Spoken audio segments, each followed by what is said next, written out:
Screen. Yes sir. हाँ, तो कल हमने परिभाषा देखी, शब्दालंकार और अर्थालंकार। अर्थालंकार ही अभी 12th में है कि जहां अर्थ के माध्यम से कविता में सौंदर्य का भाव पैदा हो, उसे अर्थालंकार यानी काव्य की सुंदरता या शोभा बढ़ाने के लिए आता है। तो अर्थालंकार की लंबी सूची में से कुछ प्रमुख अलंकारों का परिचय निम्नलिखित है। उपमा है, रूपक, उत्प्रेक्षा, दृष्टांत और अतिशयोक्ति अलंकार।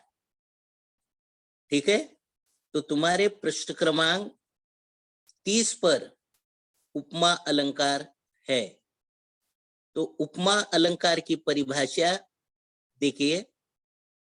उप का मतलब है समीप से, समीप से, और मा का मतलब है देखना, मा का मतलब है देखना, यानी दो भिन्न वस्तुओं को समान प्रतिपादन को उपमा कहते हैं। दो भिन्न वस्तुओं के को समान प्रतिपादन को उपमा कहते हैं।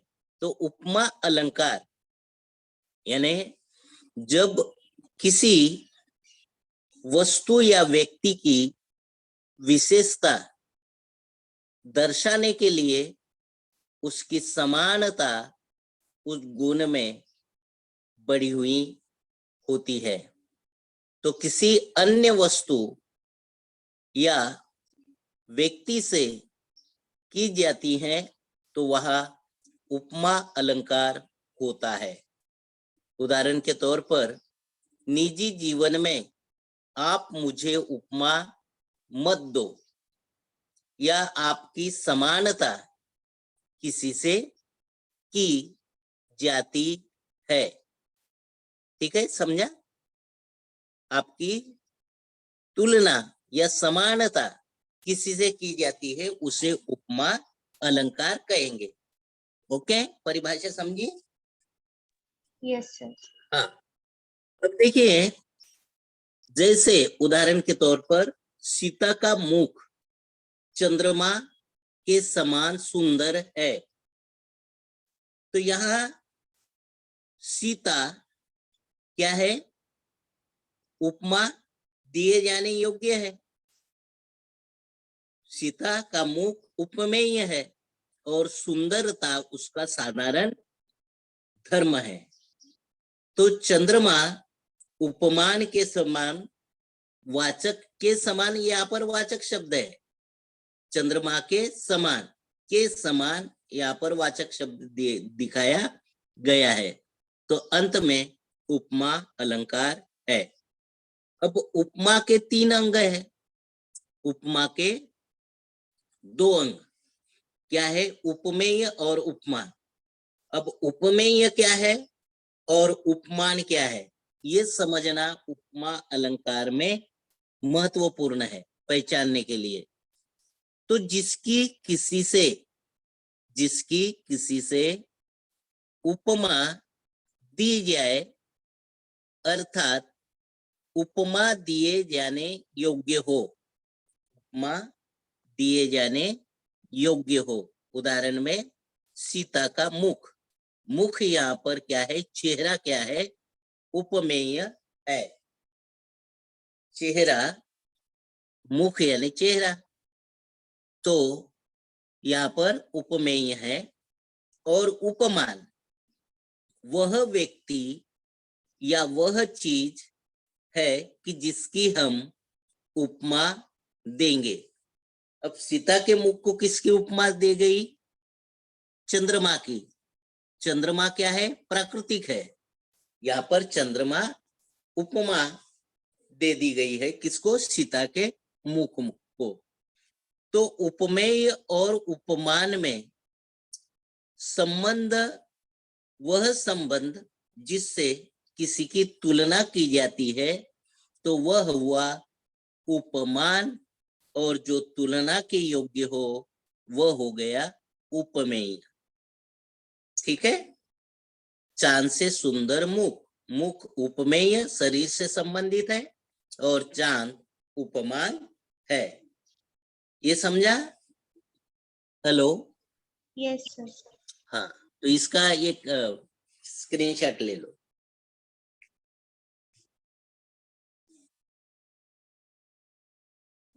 लिया? अब देखिए उपमा अलंकार। अब उपमा अलंकार कैसे पहचानना है? कैसे पहचानना है कि इसमें उपमा है? अब देखिए, चांद से सुंदर मुख, चांद से सुंदर मुख। अब देखिए उपमेय क्या है और उपमान क्या है। अब क्या दे दिया इसमें? उपमेय और उपमान। देखे, मुख यहाँ पर उपमेय है और चांद यहाँ पर उपमान है। ठीक है। अब उपमेय जिसकी तुलना की जाती है और उपमान जिससे तुलना की जाती है। अब उपमेय यानी हमारे पास में होता है और उपमान हमसे दूर होता है, शरीर से संबंधित होता है, और उपमान प्रकृति से संबंधित होता है। अवास्तविक और काल्पनिक है गुण पाया जाता है, और यहाँ पर वास्तविक उपमान में गुण पाया जाता है। ठीक है। Hello Manali? Yes, sir. Yes? Yes, sir. Hello? Yes? हाँ। अब ये समझा कि उपमेय और उपमान में फर्क। ठीक है। तो अब देखिए समान धर्म। समान धर्म उपमेय और उपमान में जो गुण समान पाया जाता है या जिस सामान्य गुण की समानता की जाती है उसे समान धर्म कहते हैं। अब क्या आ गया है? उसके समान सुंदरता की गई दोनों की। जैसे सुंदरता, सुंदर, सुंदर क्या है? समान धर्म है। ठीक है। और वाचक शब्द देखे, जिस शब्द विशेष से समानता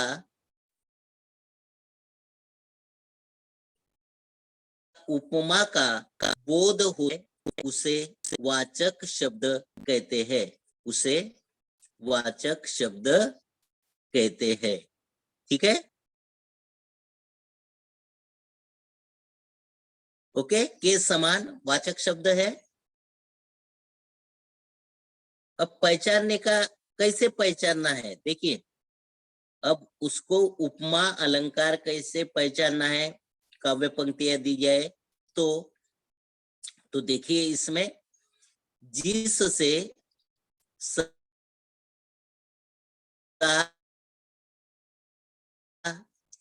से, सोहस, सदृश, सम, तुल्य, जिमी, तैसे, की तरह, के जैसे, के समान आदि का प्रयोग हो तो वह उपमा अलंकार होता है।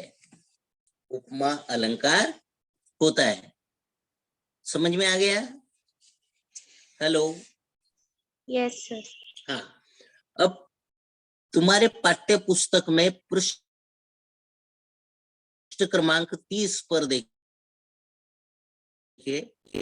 पीपर पात सरीस मन डोला। पीपर पात सरीस मन डोला। अब यहाँ पर पीपर देखे उपमान है पीपल का पेड़, पात यानी पत्ता, सरीस यानी समान, ये वाचक शब्द है। मन उपमेय है, हमसे संबंधित है शरीर से। और डोला ये साधारण धर्म है, साधारण धर्म है। तो यहाँ कहने का मत तात्पर्य ये है कि पीपल के पत्ते के समान मन दोनों एक समान है, दोनों अलग चीजें है। सरस शब्द साम्य दर्शाने वाला है, तो मन उपमेय है। और पीपर पात पत्ते के समान चमकदार, समान उपमान है पीपल के पत्ते से तुलना की। तो यहाँ डोला साधारण धर्म है और सरीस उपमान वाचक शब्द है। तो कैसे पहचानना है, इतना ही ध्यान में रखना है। Okay, hello. Yes sir. अब देखिए दूसरा उदाहरण तुम्हारे पाठ्य पुस्तक में है, राधा बदन चंदसो सुंदर। राधा बदन यानी शरीर, चंदसो सुंदर, राधा का शरीर चंद्र से भी सुंदर है, चंद्रमा के जैसा। ठीक है, तो राधा का बदन लोकप्रिय वस्तु है, उससे तुलना की गई है। चांद से भी सुंदर राधा का शरीर है, तो यहाँ उसकी तुलना किससे की गई है, समान तक किससे दर्शाई है, चंद्रमा से। ठीक है, हेलो। Yes sir. हाँ, और अगला उदाहरण देखिए, चरण कमल सम। चरण कमल सम कोमल।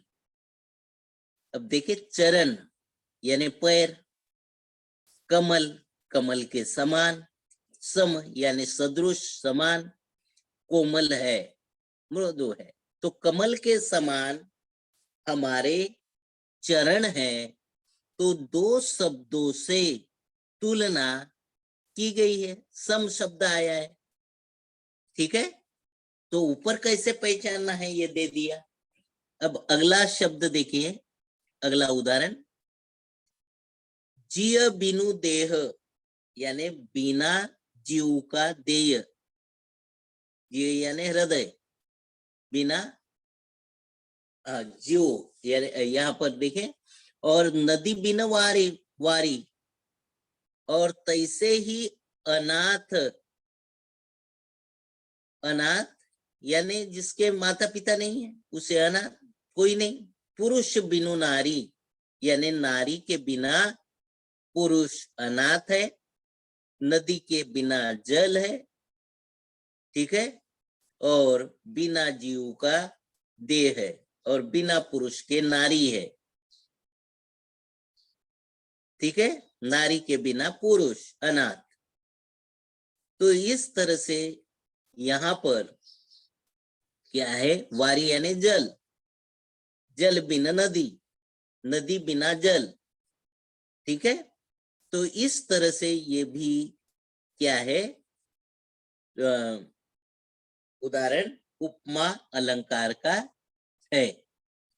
मोती की लड़ियों, अब देखिए उदाहरण देखें, मोती की लड़ियों से, मोती की लड़ियों से सुंदर झरते हैं झाग और निर्झर, निर्झर।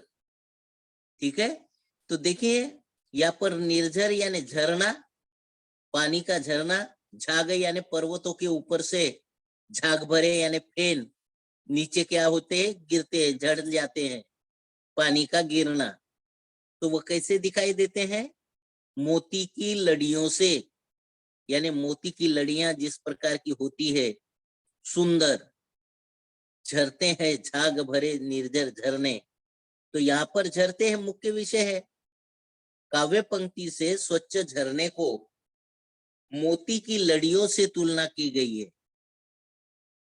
ठीक है, तो यहाँ पर स्त्री के माथे पर कोई ये लड़ियां रखी जाती है या कोई लड़ियों से तुलना की गई है, उपमेय झरना है और तुलना है मोती से के रूप जैसे, रंग जैसे।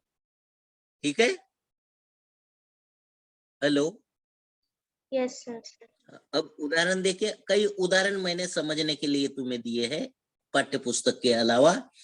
चेहरा है मानो झील में खस्ता हुआ कमल। चेहरा है मानो झील में हंसता हुआ कमल, यानी उसका मुख, चेहरा, यानी झील में जिस प्रकार के सरोवर में कमल खिलता है उस कमल के समान चेहरा है। हो गया उपमा अलंकार। हाय फूल सी कोमल बच्ची, यानी देखो फूल कैसा होता है, कोमल और अच्छा, वैसी वह बच्ची है, लड़की है। हरिओद की पंक्ति है। ठीक है, सिंधु सा विस्तृत और अथाह, सिंधु नदी, विस्तृत और अथाह जो महासागर होता है उससे तुलना की गई। ठीक है, नील कमल से सुंदर नयन, यानी नयन कैसे है, नील कमल के समान है, नयन कमल के जैसा है। ठीक है, वह दीप शिखा सी शांत भाव में लीन स्त्री, दीपक की ज्योति लौ जैसी जलती है उस प्रकार वह शांत भाव में लीन, व्यस्त अपने काम में वह स्त्री है। वो टूटे तरु की छुटी लता सी, यानी वो स्त्री कैसी है, टूटी लता के समान है, जिसका कोई नहीं, गरीब है। जिस प्रकार वृक्ष की टहनी अलग हो जाती है उसी प्रकार की वो क्या होती है, उससे तुलना की गई है दीनहीन गरीब महिला की। ठीक है, समझ में आ गया ना।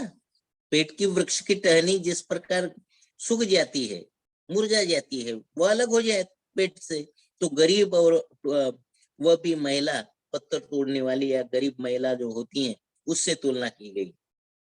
ठीक है, महिला की टूटी हुई लता से।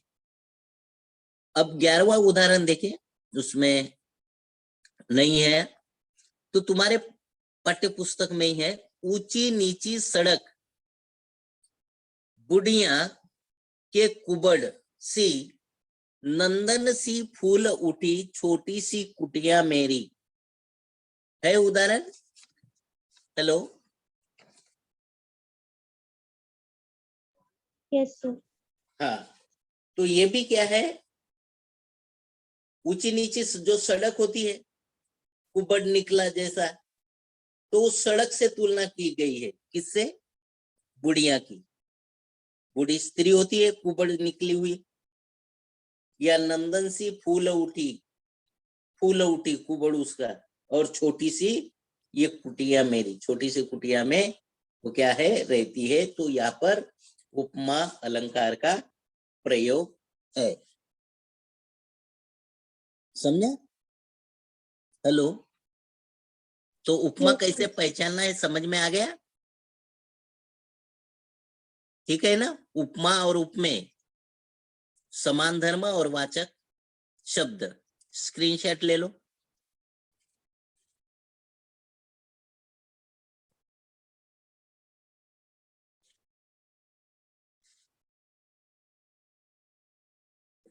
ठीक है, हो गया।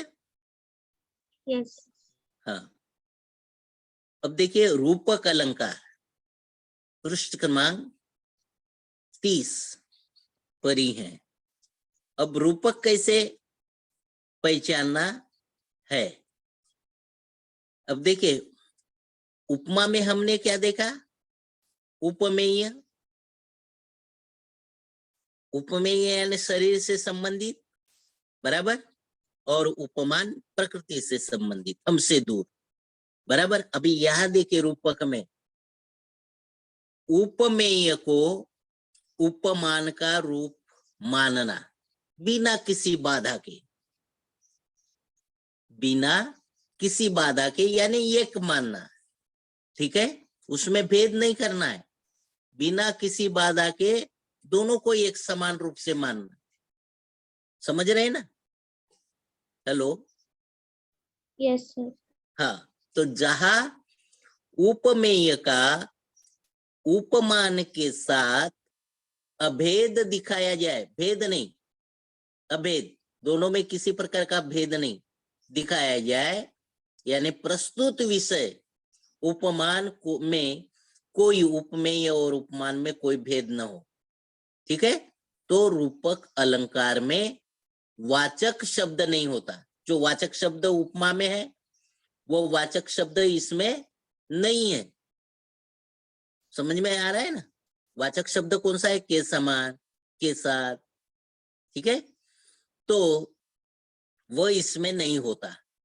तो जहां गुण की अत्यंत समानता दर्शाने के लिए उपमेय और उपमान को अभिन्न, अभेद, बिना किसी बाधा के अर्थात एक कर दिया जाए, दूसरे शब्दों में उपमान को उपमेय पर आरोपित कर दिया जाए, तो वहां रूपक अलंकार होता है। उपमान को उपमेय पर आरोपित कर दिया जाए तो वहां रूपक अलंकार होता है। तो रूपक अलंकार समास आता है, समास व्याकरण का पार्ट है। तो समास में क्या है? द्वारा रूपी, रूपी शब्द आएगा, या का, ई के द्वारा बताया जाता है, का, की के या रूपी द्वारा बताया जाता है। ये तीन शब्द ध्यान में रखें, ठीक है? हेलो? Yes, sir. जलता है ये जीवन पतंग। अब जीवन क्या है? उपमेय है, इसमें हमारे साथ, हमसे जुड़ा हुआ है जीवन। पतंग, पतंग क्या करता है? पतंग के साथ जीवन उपमेय है, जल जाता है किस पर? दीपक पर। तो पतंग उपमान है, का आरोप कर दिया गया, परंतु रूपक अलंकार के कारण जीवन उपमेय है और पतंगा उपमान है। पतंगा क्या है? उपमान है। तो पतंगा, पतंग यानी कीड़ा, कीड़ा जो होता है दीपक की लौ पर, वो क्या होता है? जल जाता है।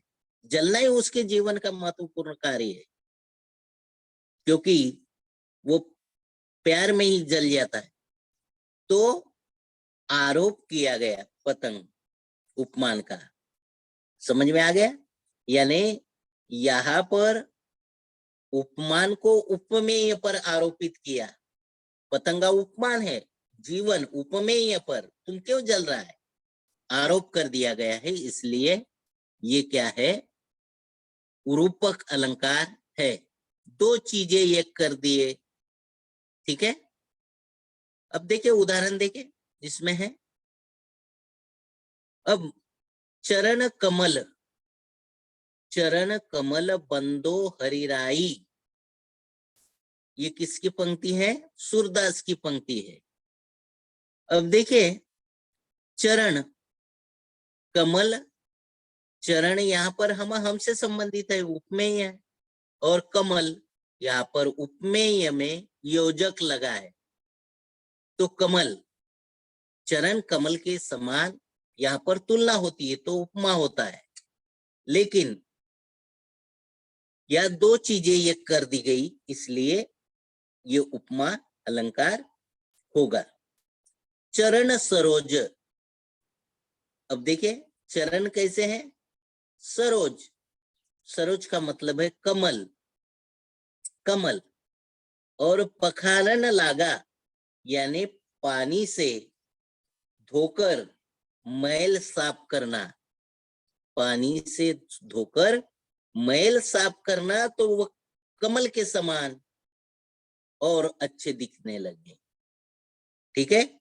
चरण सरोज, यहां पर हाइपन चिन्ह, दोनों चीजें एक कर दी गई, कमल यहाँ पर उपमान है और उपमान को पैर पर आरोपित कर दिया गया, ये कर दिया गया। ओके, समझ में आ गया। यहाँ दो शब्द के बीच योजक चिन्ह आता है, दो चीजों की तुलना की जाती है, इसीलिए उसे पहचानना है रूपक अलंकार। ठीक है, रूप अलंकार। अब वो एक उदाहरण समझने के लिए दिया, इसमें समानता नहीं होती। आप तो शेर है, यानी आप शेर ही है, आप भी शेर बताया, समानता की बात नहीं आती, इसलिए ये नहीं है। ठीक है, अब देखिए संसार की समरतली धीरता धारण करो, धीरता धारण करो। अब देखिए दो शब्द को क्या किया गया, काकी के द्वारा जोड़ा गया, देख रहे हैं ना। संसार की समरतली में धीरता धारण करो। संसार यहाँ पर उपमेय है और समरस्थली यानी युद्ध भूमि उपमान है। समरस्थली यानी युद्ध भूमि, समझ रहे हैं ना शब्द का अर्थ। तो यहाँ की शब्द आया है, इसलिए ये रूपक अलंकार है, काकी के या रूपी द्वारा। ओके, अब अगला देखें, सब प्राणियों के मत यानी मस्त, मनोमयूर यानी मन मयूर के समान, अहा यानी नचा रहा है। तो यहाँ पर अहा हिंदी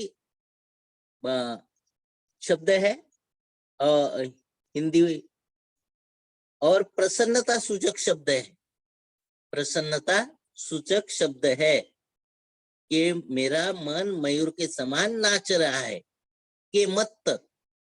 ठीक है, तो इसलिए ये भी क्या है, रूपक अलंकार है। अब देखिए, पायो जी मैंने राम रतन धन पायो, तुम्हारे पाठ्य पुस्तक में पृष्ठ क्रमांक 30 पर ही है। पायो जी मैंने राम रतन धन पायो। अब राम उपमेय है, रतन नाम का धन जो है वो उसने पा लिया है, उपमान एक किया है, उपमेय और उपमान।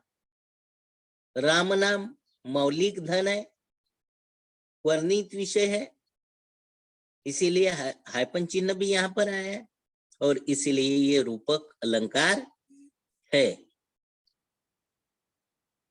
ओके, सुख चपला, सुख यानी हमारे जीवन से जुड़ा हुआ है, और चपला यानी उपमा।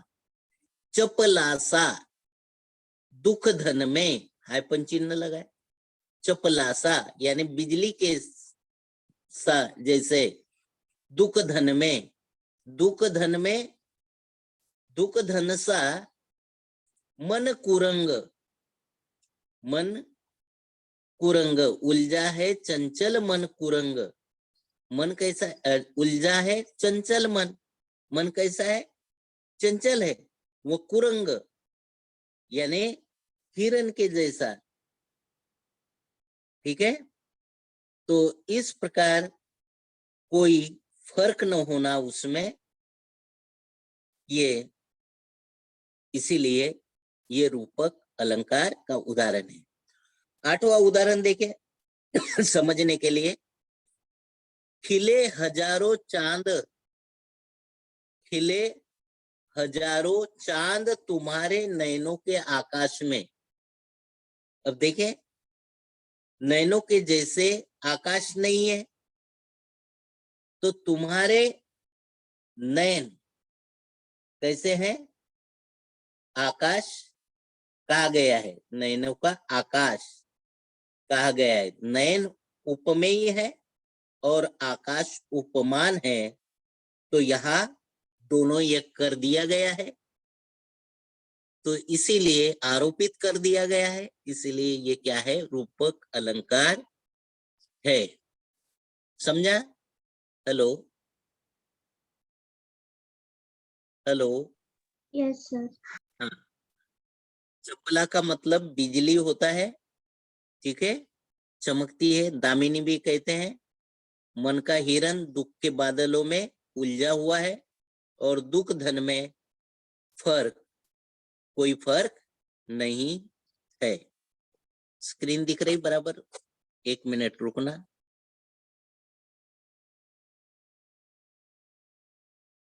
दिख रही है अभी? Yes. स्क्रीनशॉट ले लो।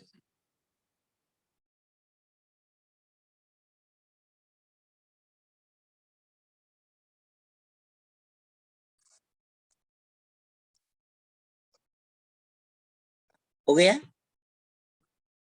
Yes. देखिए, उत्प्रेक्षा अलंकार, पृष्ठ क्रमांक 40 पर है।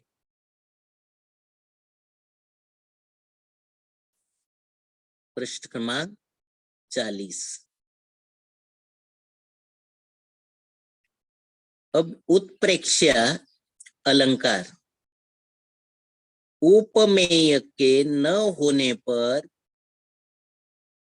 उपमान मान लिया जाए। उपमेय के न होने पर उपमान मान लिया जाए। उत्प्रेक्षा का मतलब है प्रकट रूप से देखना, प्रकट रूप से देखना,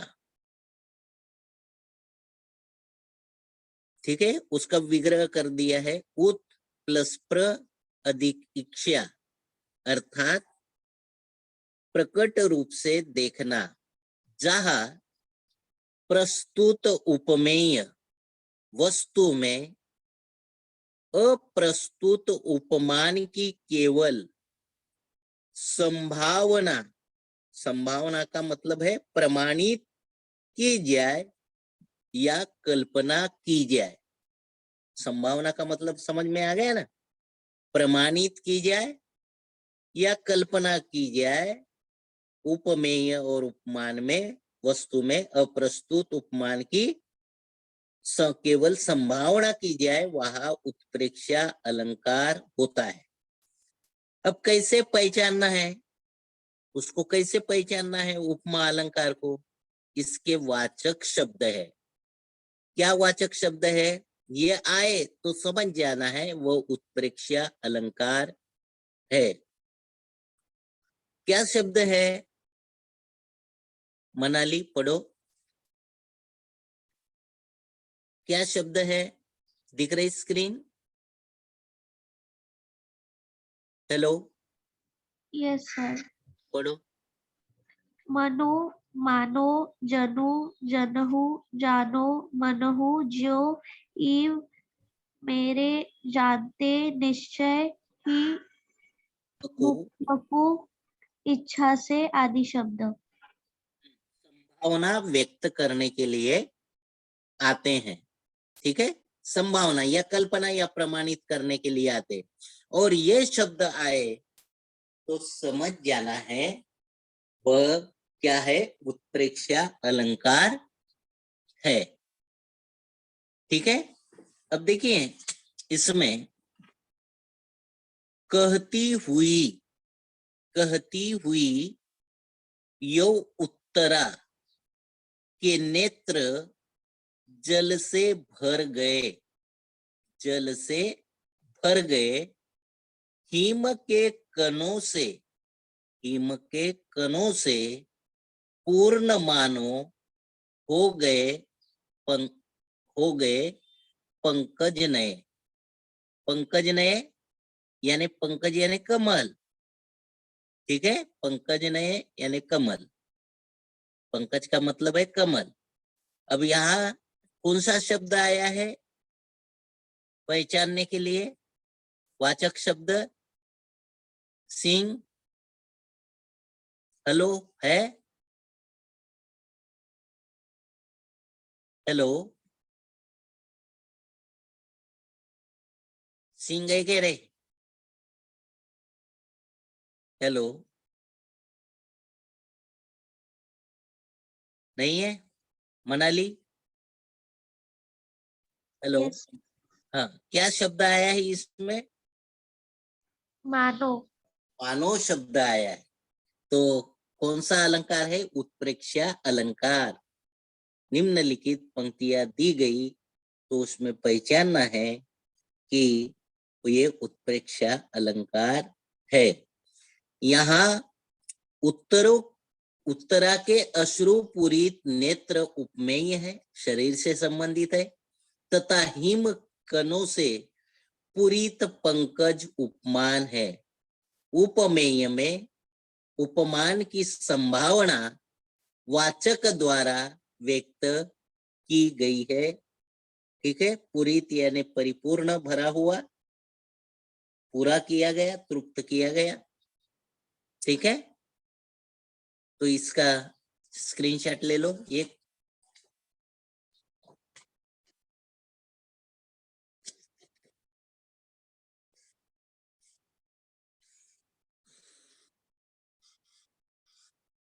ले लिया? हेलो। यस। हाँ, अब उत्प्रेक्षा अलंकार पहचानने के लिए देखिए, पृष्ठ क्रमांक 40 पर दे दिया है। उस काल मारे क्रोध के, उस काल, एक मिनट, उस काल मारे क्रोध के तनु उसका कांपने लगा, तनु कांपने लगा, मानो हवा के जोर से सोता हुआ सागर जगा। सागर यानी समंदर के किनारे, देखो जोर से हवा के कारण लहरें किनारे तक आती है, रौद्र रूप धारण धारण करती है। तो उपमेय पर उपमान की कल्पना की गई है, यहाँ पर संभावना। तो देखो कौन सा पहचानने के लिए यहाँ पर शब्द आया है, देखिए। हेलो, क्या शब्द आया है? वाचक शब्द मानो। मानो आया है। तो ये जल्दी पहचानने की बात है, संभावना हेतु आया है। ठीक है, तो अर्जुन के मन में जो क्रोध, उस समय शरीर कंपित हुआ, कैसे? मानो हवा के जैसे संभावना हेतु सोता हुआ सागर जगा। अब देखिए पृष्ठ क्रमांक उसी पर है। सोहत ओढ़े पीतपट, सोहत ओढ़े पीतपट श्याम सलोने गात, मनो नीलमणि सम शैल यानी पर्वत पर, आतप यानी प्रकाश, परियो यानी पढ़ना, पढ़ते हैं, प्रभात यानी किरणें, सूरज की किरणें। तो पहले पहचानना सीखना है कि उत्प्रेक्षा अलंकार का वाचक शब्द क्या है। इसमें क्या शब्द आया है? वाचक शब्द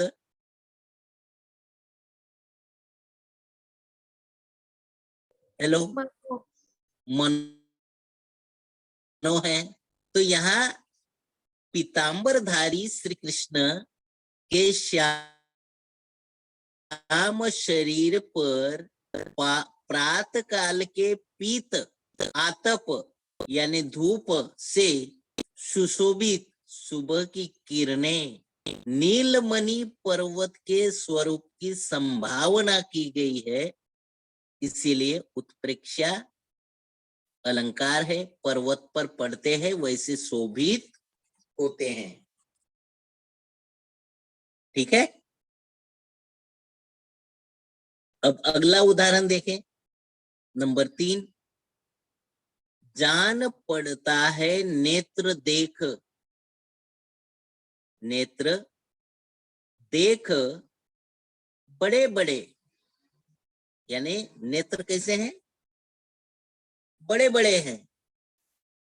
हीर को में गोल नीलम है जड़े, हीर को में गोल नीलम है जड़े, यानी जान पड़ता है। देखिए यहां पर जान पड़ता है। नेत्र देख बड़े बड़े, हीर को में गोल नीलम जड़े, तुम्हारी बड़ी बड़ी आंखें ऐसी लगती है कि नीलम उपमान की जान पड़ती है। नेत्र उपमेय है, नीलम नाम का हीरा उपमान है। ऐसी कल्पना की गई है, ऐसी संभावना की गई है, इसीलिए जान पड़ता है से ही समझ में आ जाता है। तो ठीक है, हीरा उपमान ऐसी कल्पना संभावना की गई है। ठीक है, तो इसीलिए ये क्या है? उत्प्रेक्षा अलंकार है। नंबर 4 का उदाहरण देखें। थी किस अनंग के धनु, वह सीतिल सिंजनी दुहरी, अलबेली बाहुलता या यानी मानो, सूर की नवलहरी। तो क्या इसमें तुम्हें समझ में आ गया? इसमें उत्प्रेक्षा अलंकार है। ठीक है, मानो या शब्द। अब देखिए 5वां, लता भवन ते प्रकट भये, लता भवन ते प्रकट भये, ते ही अवसर दो भाई, निक से जनु, जुग विमल बिंदु, जलद पटल बिलगाई। अब देखें इसमें क्या शब्द आया है पहचानने के लिए?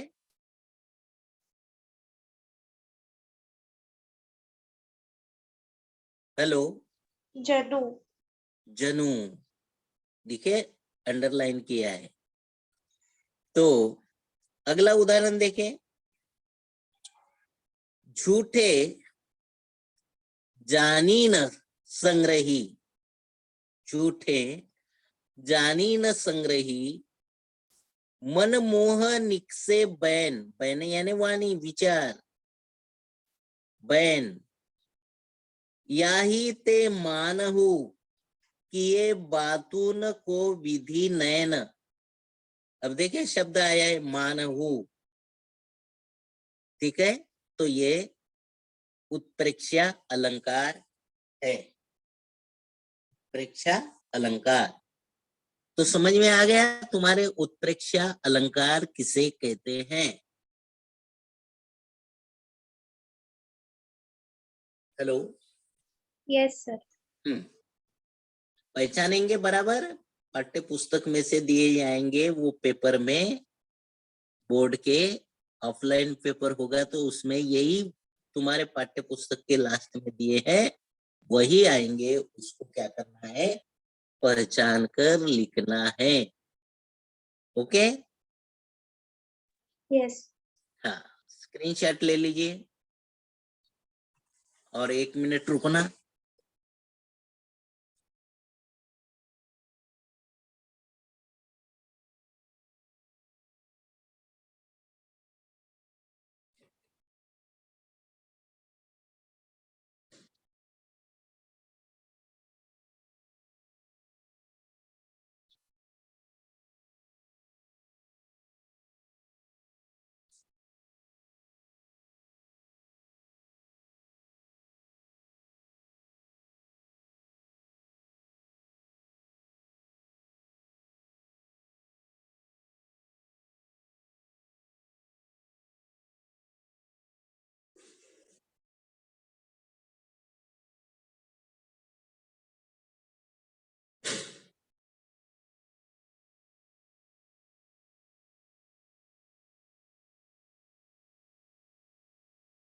हो गया, ले लिया स्क्रीनशॉट,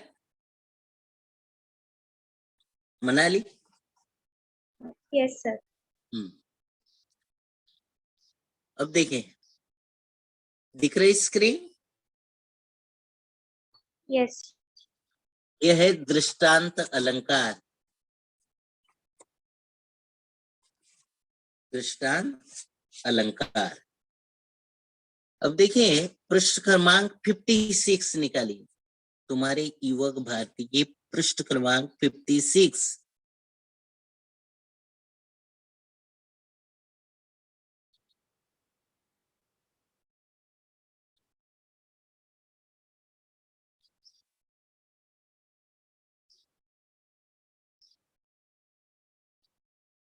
निकाला? यस। हाँ, तो दृष्टांत यानी प्रमाण देना, प्रमाण देना। तो दृष्टांत का अर्थ है उदाहरण देना, किस बात की या किसी बात की उसी ढंग की कोई दूसरी बात कही जाती है, यानी पहली बात को समझाने के लिए दूसरी पंक्ति देना या दृष्टांत देना या प्रमाण देना, उसे हम क्या कहेंगे? दृष्टांत अलंकार कहेंगे। यानी जिससे पूर्व कथन की प्रामाणिकता सिद्ध हो जाती है,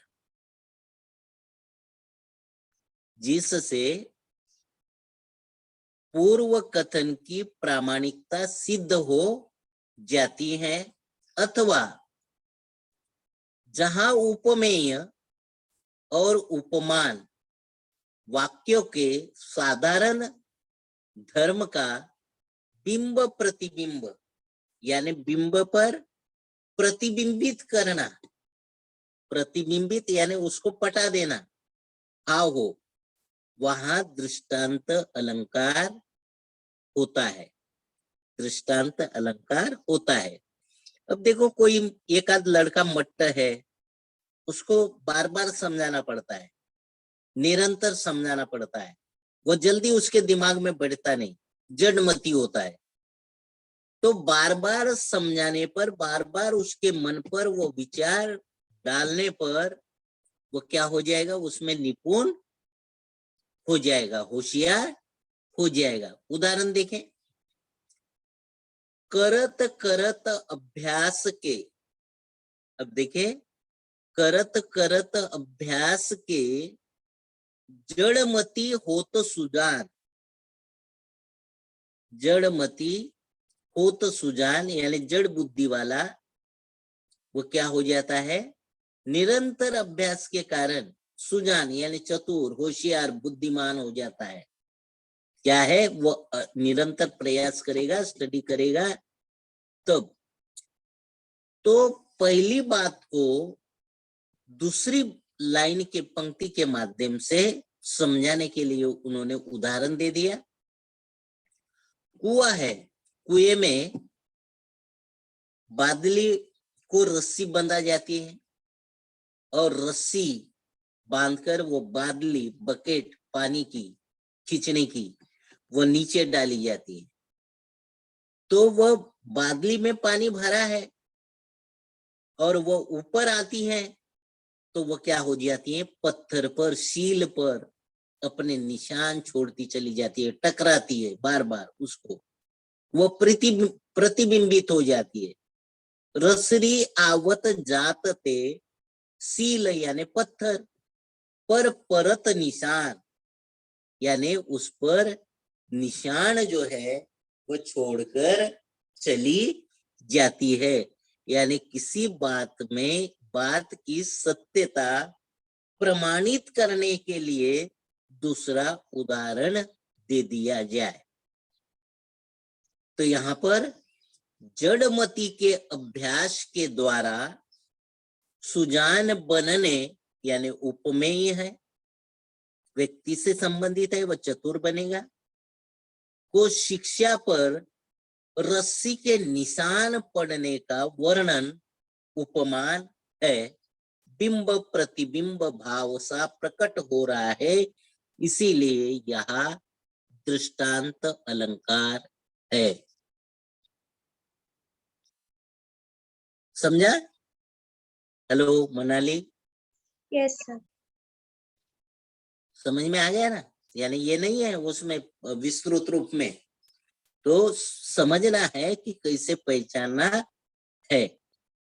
अब दूसरा उदाहरण देखें। रहीमन असुआ नयन ढरी। रहीमन, रहीम जी की पंक्ति है। असुआ नयन ढरी जिय दुख प्रकट करियई, यानी हृदय का दुख, जी यानी हृदय का दुख वो क्या कर देता है? प्रकट कर देता है। कौन?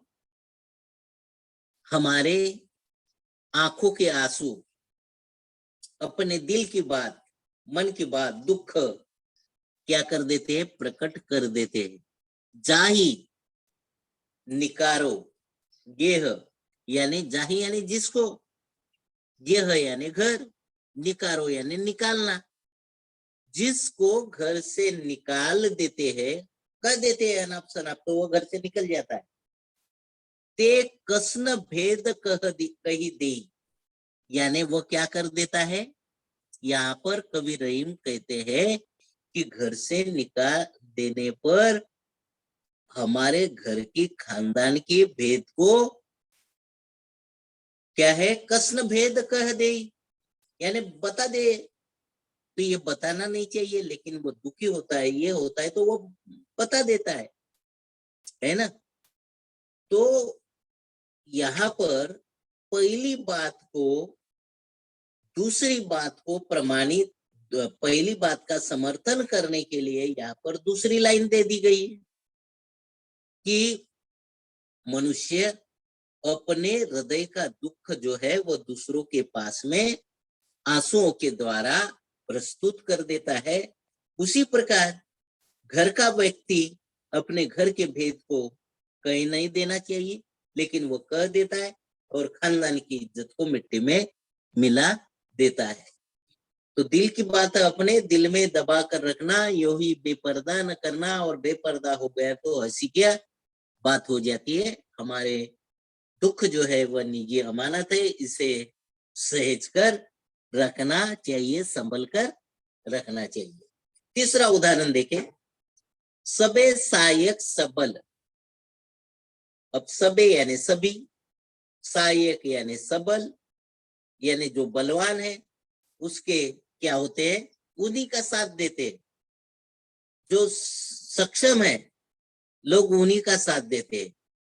कोउन निबल कमजोर, निबल यानी कमजोर व्यक्ति। शब्द के मीनिंग समझने के लिए देखिए, उसमें इंटू ब्रैकेट में दे दिया कमजोर व्यक्ति।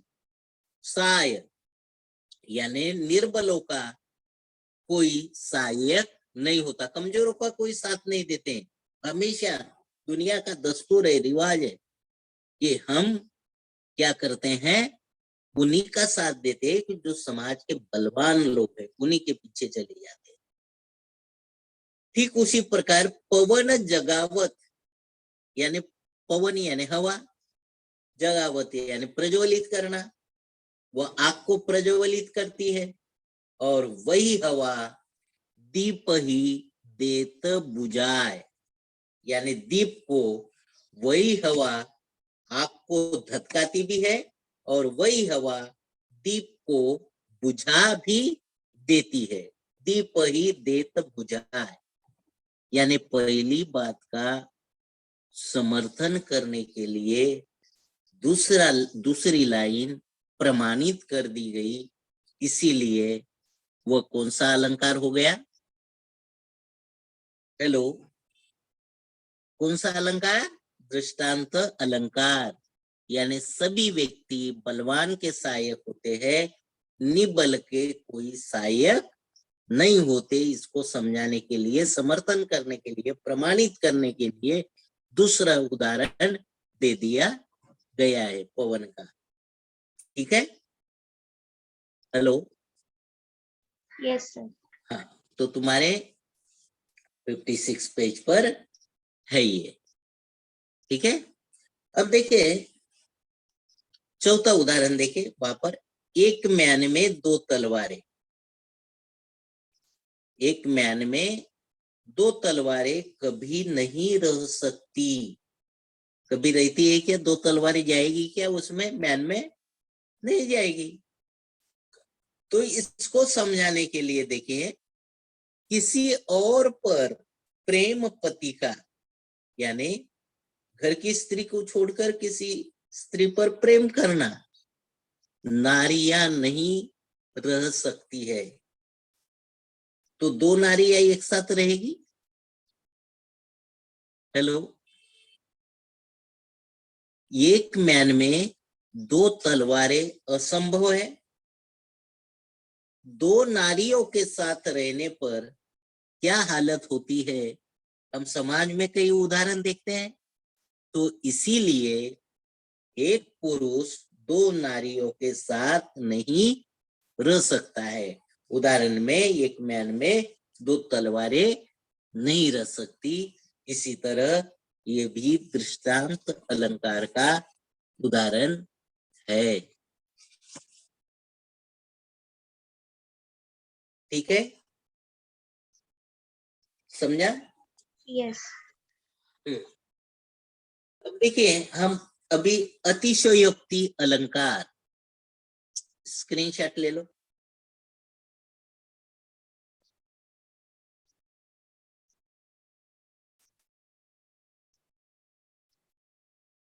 ले लिए? यस। अब अतिशयोक्ति अलंकार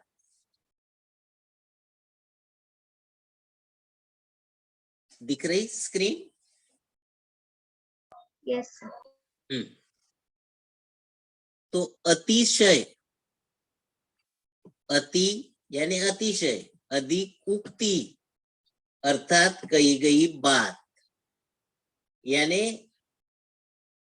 दो शब्दों से मिलकर बना है, दो शब्दों से मिलकर बना है, जहां किसी वस्तु या व्यक्ति का बढ़ा चढ़ाकर वर्णन किया गया हो, वर्णन किया गया हो, वह अतिशयोक्ति अलंकार होता है। यानी लोक सीमा से बढ़कर उसकी तारीफ करना, तू चीज बड़ी है मस्त मस्त, तो इस तरह से उसकी स्तुति करना बढ़कर। ठीक है, तो अतिशयोक्ति अलंकार, तू क्या चंद्रमा के समान है, क्या बहुत अच्छी है ना? ठीक है ना, समझ रहे हैं ना? Hello, yes. अब देखें उदाहरण कवि बिहारी का है, रीतिकाल के कवि। अब देखें श्रृंगार रस के कवि है, पत्रा ही तिथि पाइये, पत्रा यानी पंचांग, तिथि यानी तारीख, पाइयो यानी पाना, वा घर के चौपास, यानी घर के चौपास रहने वाली राधा के घर के आसपास क्यों पंचांग की या पत्रा की तिथि तारीख देखने के लिए जरूरत पड़ती है? नित प्रति, क्या कारण है? हमेशा, प्रतिदिन, रात दिन पुण्य रहो, यानी पूर्णिमा की चांदनी हमेशा छिटकी हुई रहती है। वो रात है कि दिन है, आज की तारीख कौन सी है, ये पता ही नहीं चलता। क्यों? अब देखिए आनन यानी मुख, ओप यानी चेहरे का तेज, और उजास यानी उजाला, यानी नायिका इतनी गोरी, इतनी सुंदर और अच्छी है कि उसके चेहरे का तेज, मुख का तेज उसके घर तक ही नहीं, तो घर के आसपास चारों ओर उसके चेहरे का तेज क्या है, फैला हुआ है, उजाला ही उजाला है। अब रात है कि दिन है कि आज की कौन सी तारीख है, हमेशा पूर्णिमा की चांदनी छिटकी रहती है। तो ऐसे वक्त पर तारीख जानने के लिए पतरा यानी पंचांग की आवश्यकता या जरूरत पड़ती है घर के आसपास रहने वाले लोगों को। तो यहाँ पर राधा का इतना बढ़ चढ़कर वर्णन किया है, तो यहाँ अतिशयोक्ति अलंकार है, अतिशयोक्ति अलंकार है।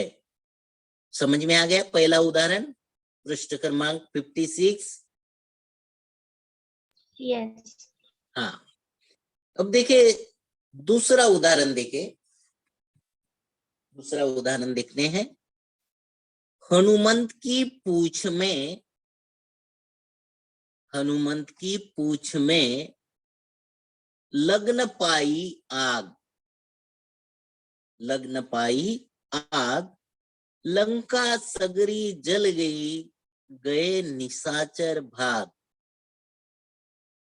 अब देखिए यहाँ पर पूंछ में, हनुमंत की पूंछ में आग न लग्न पाई आग, यानी आग लगी ही नहीं, लेकिन आग लगने से पहले ही लंका जल गई और सारे निशाचर यानी राक्षस जो भी है वो क्या हो गए, पूरे वहां से निकल गए, भाग निकले। तो यहां पर क्या है, हनुमंत की इतनी तारीफ की गई है,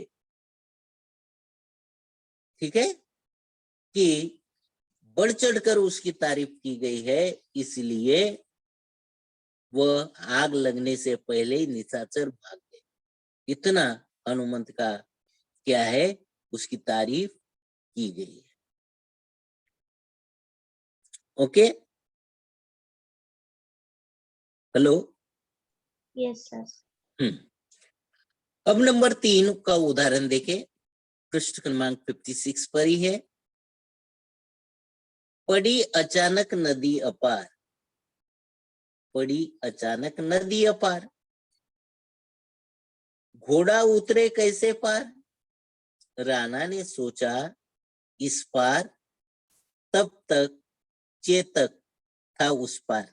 यानी राणा प्रताप का घोड़े का नाम है चेतक। अब यहाँ पर नदी तो दो तरफा भरी हुई है,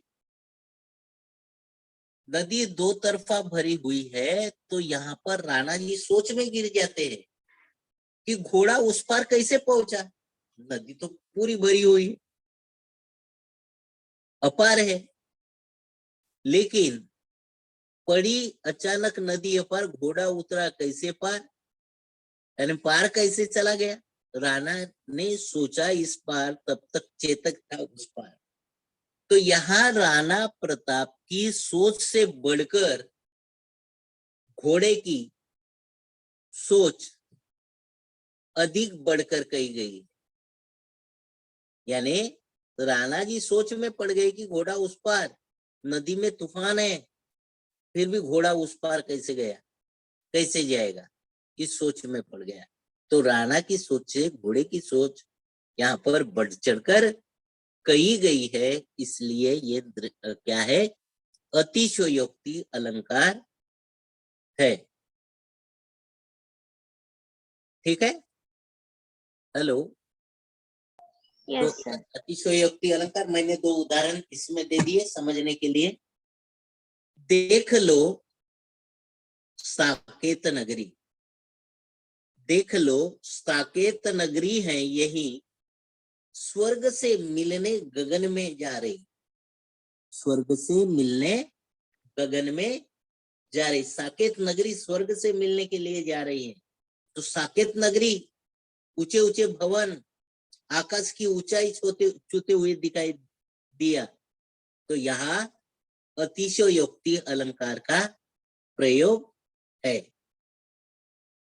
अब दूसरा उदाहरण देखें, आयो आयो सुनत ही शिव सर्जा तब नाम, शिवाजी महाराज का प्रताप नाम, बैरी नारी द्रुग जलन सो बूढ़ी जात अरी गाम। यहाँ शिवाजी का नाम सुनते ही शत्रुओं की स्त्रियां, बैरी यानी शत्रु, नारी यानी नारी, और द्रुग यानी नत्र, जलन यानी आंसुओं से, और शत्रु पूरा गांव, बूढ़ी यानी डूब जाना, अरी गाम यानी आंसुओं से शत्रु का गांव डूब जाना कहकर स्वमेय शत्रुओं का नाश व्यक्त किया गया है। इतना शिवाजी महाराज का प्रताप के बढ़ चढ़कर क्या की गई, तारीफ की गई नाम सुनते ही। तो यहाँ क्या है, अतिशयोक्ति अलंकार का प्रयोग है। ठीक है, हेलो, यस सर। स्क्रीनशॉट ले लो।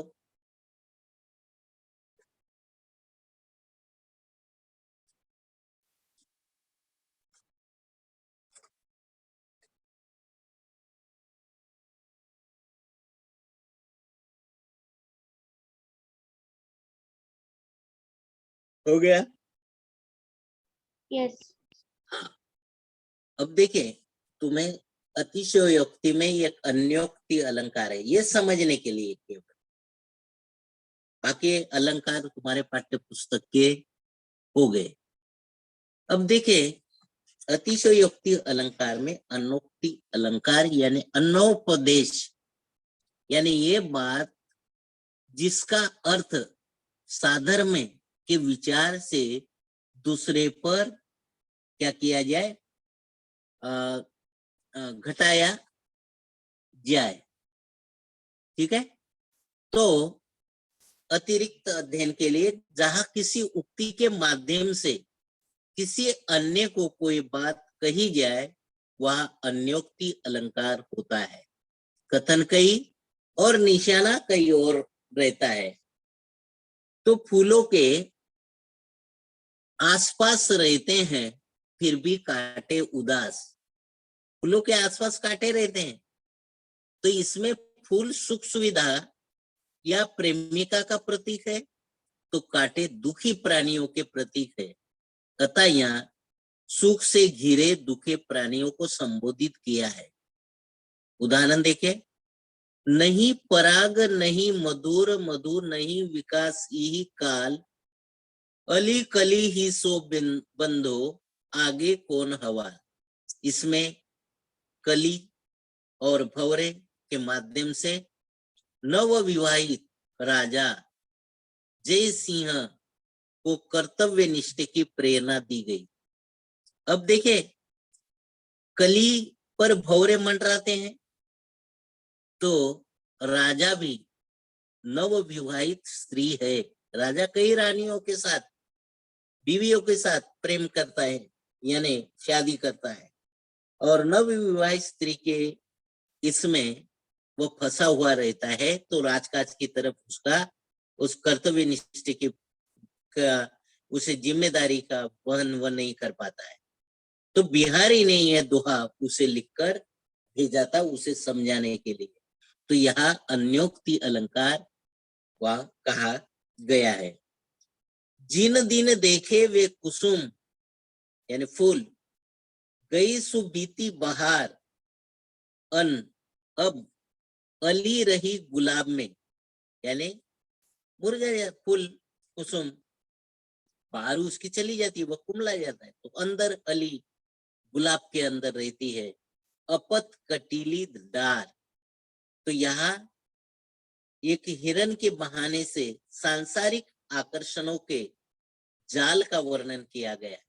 यहाँ पर वो गुलाब के अंदर ही रह जाता है, उसमें फंस जाता है, अंदर जाल में।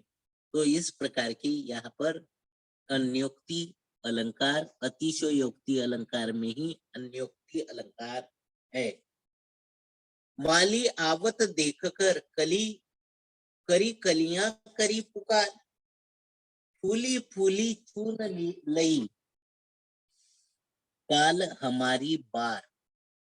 तो यहाँ कलियों के टूटने के बहाने से मनुष्य की नश्वरता का बोध कराया है। तो ये तुम्हारे अध्ययन में नहीं है। तो हमने क्या देखा? अलंकार। अब अलंकार क्या है? तो अलंकार जिस प्रकार कोई स्त्री या हरमणि, हार, कुंडल तथा कंकन, एक मिनट रुक जाना।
हाँ, तो हम अभी इसका निचोड़ संक्षेप में कि कोई स्त्री कंकन, कुंडल या आदि अलंकार या गहने पहनकर अधिक सुंदर लगने लगती है, तो काव्य शास्त्र में बताए गए अलंकारों से भाषा का भी सौंदर्य निखर उठता है। इसीलिए शब्द तथा अर्थ की उस विशेषता को अलंकार कहते हैं कि जिससे काव्य में श्रृंगार होता है। ठीक है? हेलो? Yes sir.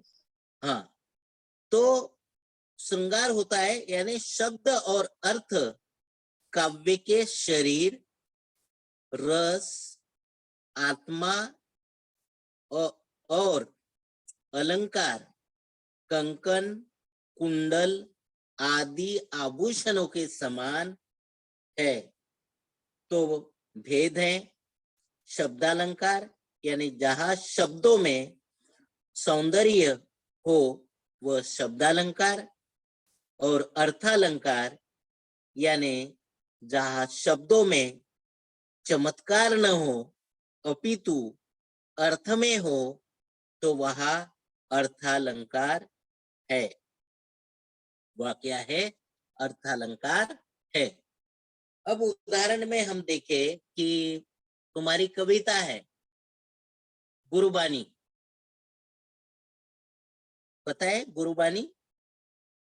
गुरुबानी कविता के अंतर्गत गगन में थाल रवि चंद दीपक बने, रवि चंद दीपक बने, तारका मंडल जनक मोती, धूप मलिया नील, पवनु चवरो करे, सकल वनराई कुलंत ज्योति, यानी समस्त वनस्पतिया फूल है। अब देखिए यहाँ पर उन्होंने रवि, चंद्र, थाल, मोती, धूप मलया, नील, तो ये सकल वनराई कुलंत ज्योति, तो ये क्या है? रूपक यहाँ पर प्रस्तुत किए गए हैं, रूपक अलंकार है।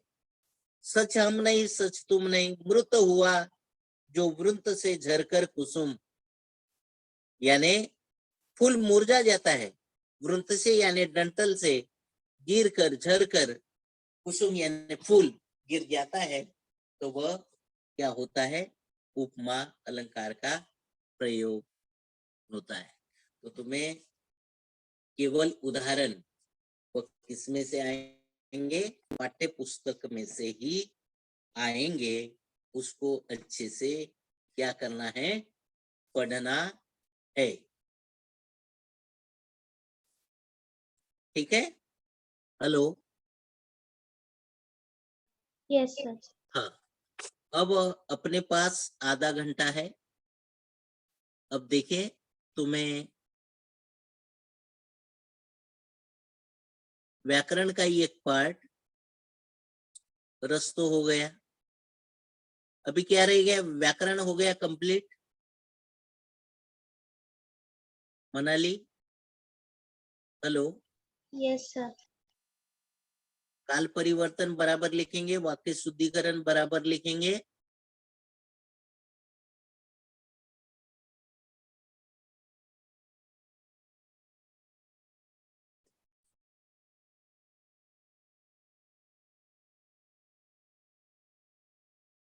अपने पास 20 मिनट है। अब देखें, व्यावहारिक हिंदी है, 4 अंक के लिए तुम्हारे पेपर में अथवा में आता है। एक 2 प्रश्न इसमें दिए जाएंगे, एक लिखना है, 2 पूछेंगे, एक लिखना है। जो व्यावहारिक हिंदी के पाठ्य पुस्तक में है, आ में आता है ये। अ में क्या आएगा? प्रयोग के आधार पर एक प्रश्न दिया जाएगा और आकलन कृति में क्या दिया जाएगा? परिच्छेद दिया जाएगा। अ में 6 अंक के लिए एक तो प्रयोग के आधार पर 6 अंक का प्रश्न का उत्तर लिखे, या लता मंगेशकर पर फीचर लिखे, ठीक है, या हिंदी दिवस पर सूत्र संचालन का वर्णन कीजिए। हिंदी दिवस मनाया जाता है, उसका कार्यक्रम का, प्रोग्राम का ये लिखे। ऐसे प्रयोग के आधार पर पूछा जाएगा 6 अंक के लिए, ठीक है। और उसमें एक परिच्छेद दिया जाएगा चारों व्यावहारिक हिंदी पर। तो और आ में 2 प्रश्न पूछे जाएंगे चारों पाठों के, दो किसी 2 पर, तो वह 2 का उत्तर लिखे, या एक वाक्य में उत्तर या रिक्त स्थान भरिए, ऐसा पूछा जाएगा विकल्प। तो चारों पाठों के क्या कर दिए जाएंगे? 4 रिक्त स्थान या 4 वाक्य दिए जाएंगे, उसमें ऑप्शन में 4 दिए जाएंगे, तो तुम्हें चुनकर उसको लिखना है। ठीक है? समझ रहे मनाली? Yes sir. हाँ, तो क्या है देखिए, निम्नलिखित आ में कृति क्रमांक 4 में, अ में हम बाद में बताएंगे कल के लेक्चर में लास्ट। निम्नलिखित में से किसी एक का उत्तर 80 से 100 शब्दों में लिखिए।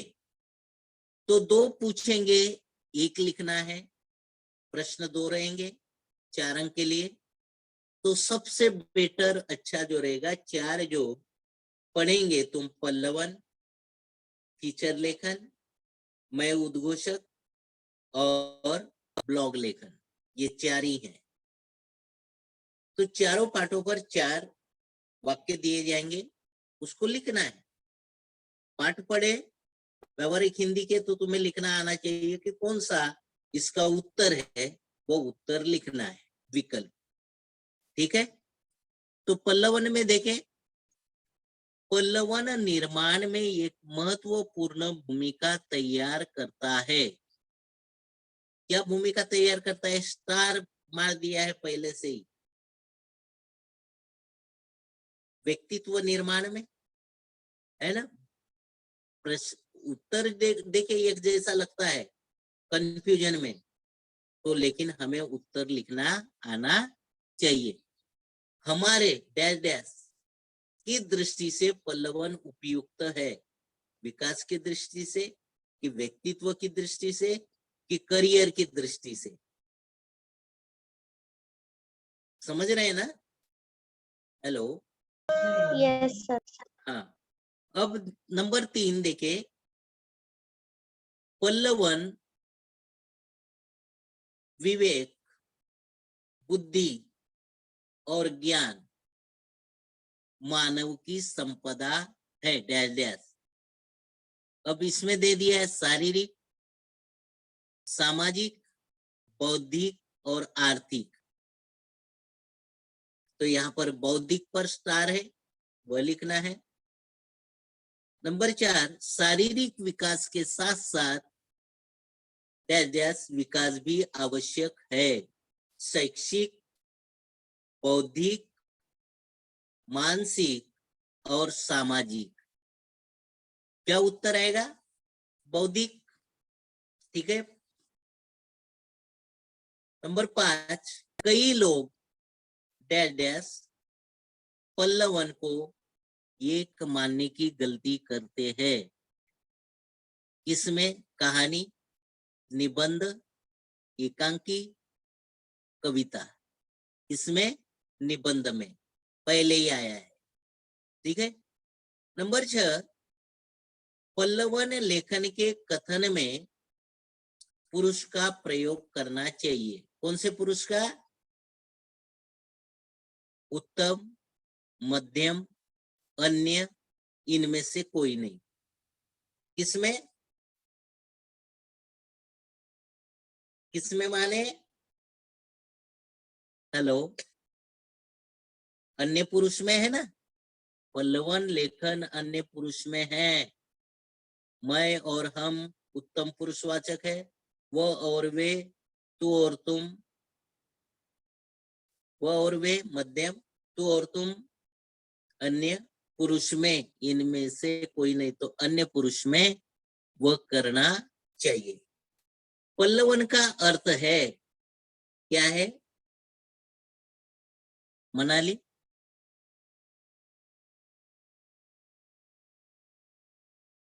हेलो, विस्तार। उसमें देखें और लिखें पल्लवन का अर्थ क्या है। अब विस्तार में लिखना होता है कि संक्षिप्त में लिखना होता है, वो तुम्हें देखकर लिखना है। अब देखिए फीचर लेखन। फीचर लेखन के बिना फीचर अविश्वसनीय बन जाता है। कल्पना प्रधानता, बौद्धिकता, तार्किकता और मानसिकता। तो तार्किकता के बिना फीचर अविश्वसनीय बन जाता है। अगला देखें, फीचर लेखन। फीचर लेखन डैश डैश होना चाहिए। कल्पना प्रधान, भावना प्रधान, विचार प्रधान। कौन सा प्रधान होना चाहिए? भावना प्रधान। स्नेहा की मां ने स्नेहा की इच्छा का किया समर्थन, विरोध, समझौता। तो समर्थन लिखना है। स्नेहा को फीचर लेखन के लिए दिए जाने वाले सर्वश्रेष्ठ लेखन के डैश डैश पुरस्कार से सम्मानित किया गया था। प्रांतीय, राष्ट्रीय, स्थानीय, अंतरराष्ट्रीय पुरस्कार। तो राष्ट्रीय पुरस्कार से सम्मानित। स्नेहा ने डैश डैश के पाठ्यक्रम के लिए प्रवेश लिया। कौन से? चित्रकारिता, पत्रकारिता, संगणक, अभिनय। तो पत्रकारिता उत्तर आना चाहिए। फीचर लेखन से पहले फीचर का एक योजनाबद्ध ढांचा बनाना बनना चाहिए, बनना चाहिए। तो ढांचा आएगा, साचा, सूची, ढांचा, रूपरेखा, एक जैसे पूछे जाएंगे, लेकिन क्या है उसका उत्तर पढ़ने से ही पता चलेगा। ठीक है? Hello, yes sir. अब देखिए पाठक पहले का लिया स्क्रीनशॉट। यस। हाँ, अब देखिए पाठक की डैश डैश पृष्ठभूमि को ध्यान में रखकर फीचर लेखन किया जाना चाहिए। ऐच्छिक, शैक्षिक, व्यक्तिगत। क्या आएगा? शैक्षिक। पीडी टंडन कहते हैं फीचर लेखन किसी डैश डैश गीत की तरह होता है। पद्य, खंडकाव्य और गद्य। किसमें आएगा? वह गद्य में आता है, गद्य गीत की तरह। उसकी परिभाषा देखिए पीडी टंडन की, वहां पर 2 ये हैं। नंबर 9, फीचर लेखन की सिद्धहस्त डैश डैश बनना ही स्नेहा का एकमात्र सपना था। क्या आएगा? लेखिका। Okay, hello. Yes sir. अब मैं उद्घोषक देखे, कार्यक्रम की सफलता डैश डैश के हाथ में होती है। सूत्र संचालक, वक्ता, श्रोताओं और दर्शकों। इसमें आएगा सूत्र संचालक के हाथ में। ठीक है? कार्यक्रम समारोह में डैश डैश लाना सूत्र संचालक का महत्वपूर्ण काम होता है, कार्य होता है। क्या लाना? निखार लाना। सूत्र संचालन करते समय उसके सामने डैश डैश वाले कौन है, इसका भी ध्यान रखना चाहिए। तो बोलने वाले, सुनने वाले और ध्यान देने वाले। सुनने वाले कौन है, इसका ध्यान रखकर सूत्र संचालन करना चाहिए। नंबर 4, कार्यक्रम कोई भी हो, मंच की डैश डैश बनी रहे। निखार, महिमा और गरिमा एक जैसे शब्द है, तो गरिमा बनी रहे। मैं उद्घोषक की भूमिका पूरी डैश डैश से निभाता हूँ। शिष्टता, निष्ठा, क्रमबद्धता। तो निष्ठा ये शब्द आना चाहिए।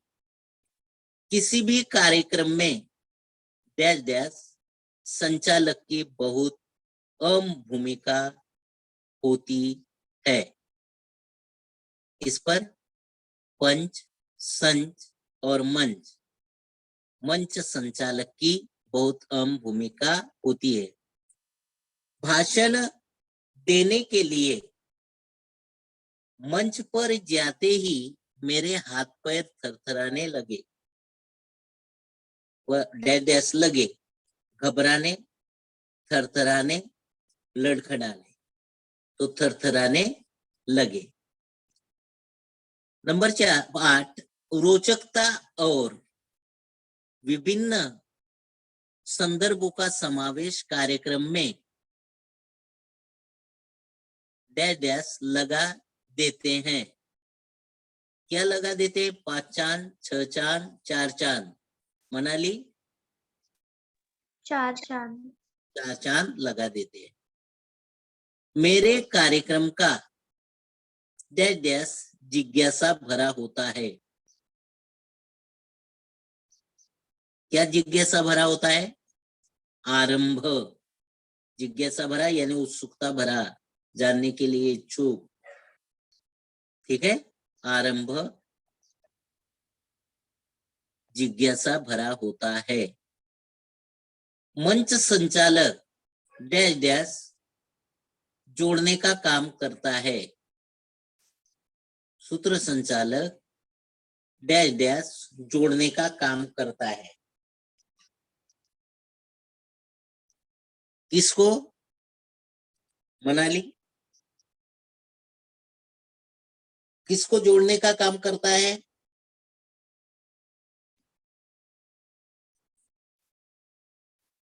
सेतु का काम करता है। किसके बीच? हेलो? अरे मंच और दर्शक श्रोता, इसके बीच की कड़ी कौन है? सूत्र संचालक। हेलो? Yes sir. हाँ, स्क्रीनशॉट ले लिए इसका? यस। अब देखें ब्लॉग लेखन। ब्लॉग लेखन चौथे नंबर का ये आलेख यानी ब्लॉग लेखन में इस बात का ध्यान रखना पड़ता है कि उसमें डैश डैश भाषा का प्रयोग हो। उसमें भाषा का विख्यात, क्लिष्ट, आक्रामक और मानक। क्लिष्ट भाषा का यानी कठिन भाषा का प्रयोग न हो, ऐसा चाहिए वह। ठीक है। विषय सामग्री यदि रोचक हो तो पाठक ब्लॉग की डैश डैश करता है। रोचक यानी मनोरंजक। तो क्या करता है? समीक्षा, प्रतीक्षा, आलोचना, निंदा। समीक्षा करता है। जीवन शैली तथा डैश डैश विषयक ब्लॉग पढ़ने वाला पाठक वर्ग भी विपुल मात्रा में है। परीक्षा, शिक्षा, लेखन। तो परीक्षा विषयक ब्लॉग पढ़ने वाला पाठक वर्ग भी विपुल मात्रा में है। ब्लॉग लेखन में शब्द संख्या का बंधन होता है, नहीं होता है या कम होता है? तो नहीं होता है। नवीन डिजिटल वाचकों की संख्या मुद्रित वाचकों की संख्या से बहुत होती है। बहुत डैश डैश, इसमें देखिए अत्यधिक यानी ज्यादा, कम, अधिक और मध्यम। तो यहां पर आएगा अधिक। ब्लॉग लेखन के माध्यम से हमें जो कहना है उसके लिए हमें किसी की अनुमति डैश डैश होती है। नहीं लेनी, लेनी और आवश्यक। तो नहीं लेनी होती है। सटीक यानी एकदम फिट, उचित विशेषणों के प्रयोगों से भाषा को डैश डैश प्राप्त होता है। उसमें दे दिया गौरव, सौष्ठव और महिमा। क्या आएगा इसमें? सौष्ठव। ठीक है। हेलो? अब 8 डैश डैश शब्दों या अक्षरों का समूह नहीं होता। क साहित्य भाषा, तो यहाँ पर शब्दों, भाषा शब्दों या अक्षरों का समूह नहीं होता। नंबर 9, ब्लॉग लेखक अपने ब्लॉग का प्रचार प्रसार स्वयं डैश डैश सकता है। कर या नहीं कर सकता है, तो कर सकता है, ये उसका उत्तर है। ठीक है, स्क्रीनशॉट ले लो।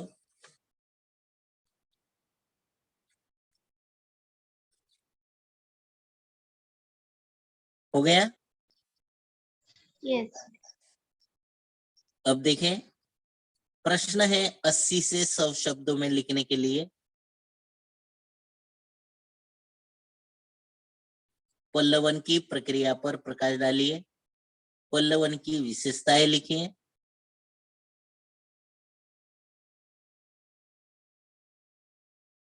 और नीचे जो देखिए प्रश्न पूछे गए थे, सूत्र संचालन के विविध प्रकारों पर प्रकाश डालिए।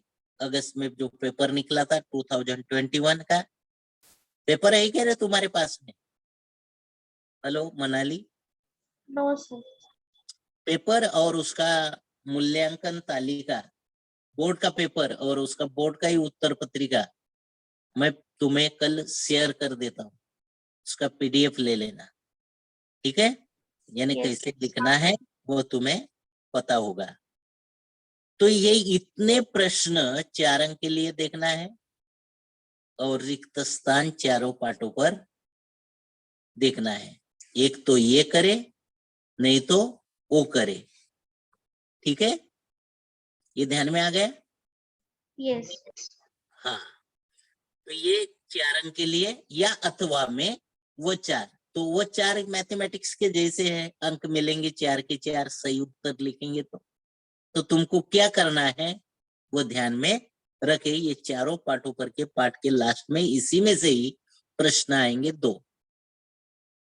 ठीक है, एक लिखना है या वो रिक्त स्थान करे।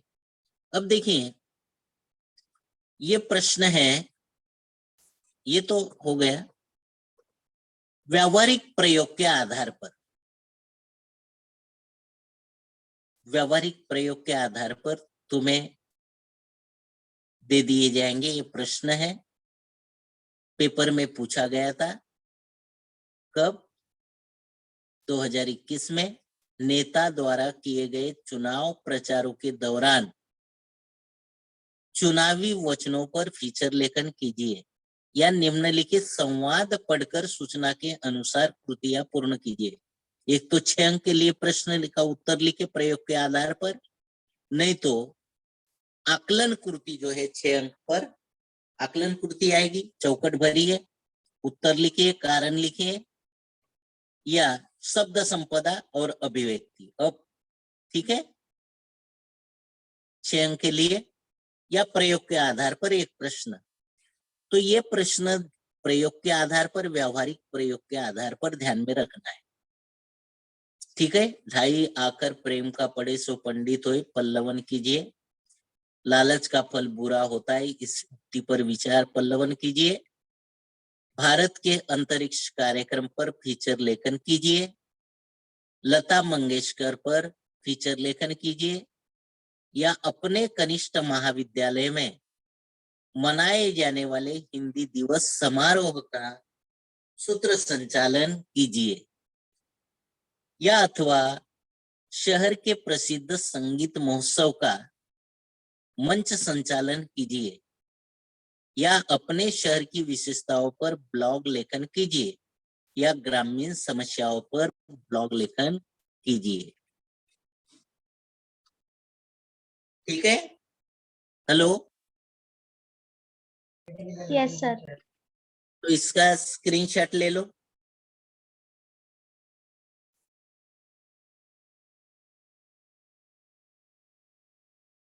ले लिए? यानी Yes. 10 मार्क्स के लिए तुम्हें ये करने है 10 अंक के लिए। Okay, yes sir. कल 6 अंक का मैं रसास्वादन और बोर्ड का पेपर, ठीक है, वह समझा कर दूंगा। ओके, कल का अपना लास्ट लेक्चर है, और यदि तुम्हें चाहिए तो सारे पीडीएफ कैसे है, कैसे लिखना है, क्या लिखना है, तो तुम क्लास में रिक्वेस्ट कर सकते हो।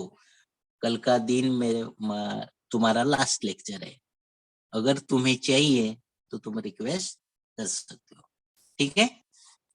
Hello, yes sir.